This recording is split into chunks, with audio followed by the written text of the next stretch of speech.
Tom Haye shooting langsung dalam. Inilah gol pertama Tom Haye untuk Indonesia.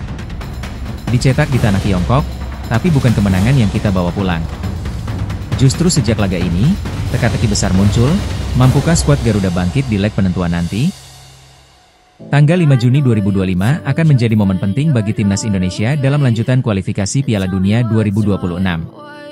Bertempat di Stadion Utama Gelora Bung Karno, Jakarta, skuad Garuda akan menghadapi tantangan berat melawan Cina.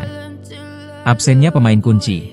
Namun, tantangan semakin berat dengan absennya dua pemain kunci, penjaga gawang Martin Paes dan gelandang serang Marcelino Ferdinand. Keduanya harus menepi karena akumulasi kartu kuning yang didapat saat melawan Bahrain. Strategi pelatih Patrick Kluivert telah memanggil 32 pemain untuk menghadapi laga ini, termasuk kembalinya Stefano Lillipali setelah absen selama 3 tahun dari skuad nasional.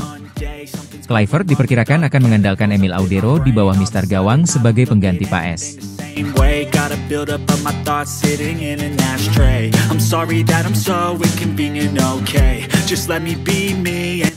Kekuatan lawan. Cina bukanlah lawan yang mudah. Mereka memiliki kekuatan fisik dan pengalaman di level internasional. Namun, bermain di kandang sendiri dengan dukungan penuh supporter di GBK memberikan keuntungan tersendiri bagi Indonesia. Harapan dan dukungan dari supporter akan menjadi faktor penting dalam pertandingan ini. Semangat dan nyanyian dari tribun diharapkan dapat membakar semangat para pemain untuk memberikan yang terbaik di lapangan.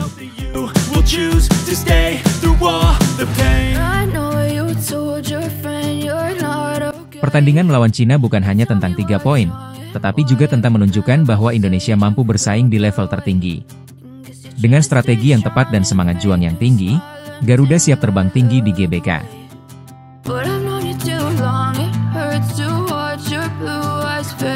Tapi, apakah kehadiran Patrick Kluivert benar-benar bisa membawa angin segar untuk timnas Indonesia? Pertanyaan ini muncul dari berbagai kalangan. Dari fans, pengamat bola, hingga mantan pemain. Apakah gaya Eropa Kluivert bisa cocok dengan gaya main Asia Tenggara? Apakah pemain kita cukup siap menghadapi tekanan laga hidup mati melawan Cina di GBK? Pertanyaan-pertanyaan ini wajar muncul, karena ini bukan sekadar laga biasa. Ini adalah kualifikasi Piala Dunia. Salah satu kompetisi paling bergengsi di muka bumi. Dan menariknya, Patrick Kluivert bukan tipe pelatih yang suka banyak bicara. Ia lebih banyak mengamati, menganalisis, dan berbicara lewat strategi. Sejak debutnya melawan Australia dan Bahrain, publik memang melihat perubahan. Pola serangan lebih rapi, transisi bertahan juga mulai terstruktur. Tapi satu hal yang belum teruji, apakah timnas bisa konsisten saat bermain di bawah tekanan publik sendiri? Laga kontra Cina tanggal 5 mendatang di Gelora Bung Karno akan jadi ujian mental. GBK pasti penuh. Puluhan ribu pasang mata akan menyorot gerak-gerik Tom Haye, Shane Patinama, dan kawan-kawan. Dan dari bangku cadangan, ada wajah-wajah muda yang haus menit bermain. Bagaimana dengan Nathan Choyaon? Apakah Rafael Struwijk akan diberi kesempatan jika pulih dari cedera? Atau, apakah ada kejutan pemain naturalisasi lain? Satu hal yang pasti, malam itu nanti bukan cuma tentang skor akhir, tapi tentang kebanggaan. Tentang harapan jutaan rakyat yang menggantungkan mimpinya di dada para pemain timnas. Dan di akhir laga nanti, akan ada dua kemungkinan. Kita menang dan membuka jalan ke Piala Dunia. Atau kita kalah, dan harus mulai membangun ulang semuanya dari nol.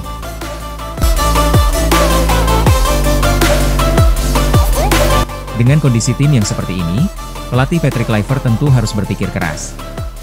Komposisi starting 11 harus pas. Gak boleh asal.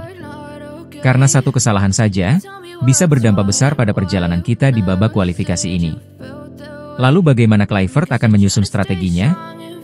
Apakah dia akan tetap dengan formasi 4-3-3 seperti yang kita lihat saat lawan Bahrain, atau justru mencoba pendekatan baru untuk mengejutkan Cina? Beberapa pengamat menyebutkan bahwa Kluivert kemungkinan akan fokus pada penguasaan lini tengah, memanfaatkan Tom Haye sebagai motor serangan. Tapi tentu, Haye gak bisa kerja sendiri. Ia butuh pendamping yang bisa bertahan sekaligus memberi umpan terobosan ke lini depan. Mungkin Jenner. Atau mungkin Abimanyu? Dan pertanyaannya, siapa yang bakal dipercaya mengisi sektor depan? Kalau kamu pelatihnya, siapa yang kamu turunkan? Apakah tetap mengandalkan pemain muda seperti Hoki? Atau memberi kesempatan pemain senior yang haus pembuktian? Lalu bagaimana dengan pertahanan? Dengan Jai Idzes kini jadi kapten, tentu ekspektasi tinggi ada padanya.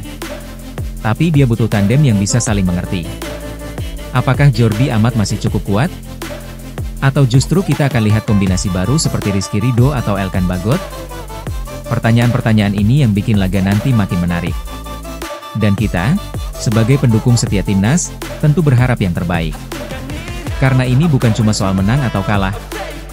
Ini soal bagaimana kita melangkah lebih jauh di dunia sepak bola. Namun pertanyaan besar belum terjawab, apa target realistis timnas Indonesia di tangan pelatih Patrick Kluivert? Apakah hanya sekadar lolos dari putaran kedua kualifikasi? Ataukah ada misi lebih besar yang sedang disiapkan PSSI dan Kluivert bersama-sama? Banyak pengamat menyebut bahwa dengan komposisi pemain muda yang kini tersebar di berbagai klub Eropa dan lokal, timnas punya kesempatan emas untuk membentuk fondasi tim yang kuat, tidak hanya untuk 2026, tapi juga jangka panjang. Di balik layar, Kluivert kabarnya juga mendorong agar PSSI memperbaiki sistem kompetisi lokal, pengembangan usia muda, dan pemanfaatan sport science, hal yang dulu sempat digagas STY, tapi belum maksimal dijalankan. Ini bisa menjadi warisan jangka panjang yang sangat krusial. Sementara itu, banyak netizen mulai membuat prediksi starting 11. Nama-nama seperti Jai Idzes, Tom Haye, Kelvin Verdong, hingga Hugo Samir sering muncul dalam diskusi. Muncul juga perdebatan menarik. Jadi, kawan-kawan pecinta sepak bola, bagaimana menurut kalian? Apakah Kluivert bisa membawa Indonesia ke level yang lebih tinggi? Tulis pendapat kalian di kolom komentar. Dan kalau kalian suka konten-konten sepak bola seperti ini, jangan lupa untuk like, share, dan tentu saja subscribe ke channel Yava Arena. Agar kamu tidak ketinggalan update terbaru seputar timnas, pemain diaspora, dan kabar menarik lainnya. Sampai jumpa di video selanjutnya, Garuda di dadaku. But I've known you too long, it hurts to watch your blue eyes fade to gray.